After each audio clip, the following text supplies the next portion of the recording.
রাধা রানীর কলসিখানি যায় চলে ভাসি, অষ্ট সখী কানাইকে জানায় মিনতি।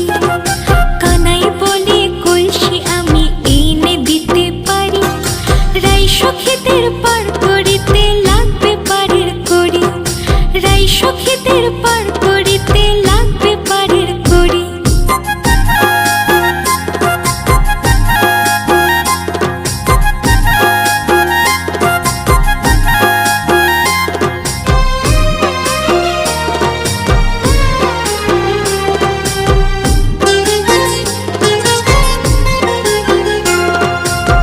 সখীরা বলে কানাই পারের করি নাই, যত খুশি ননি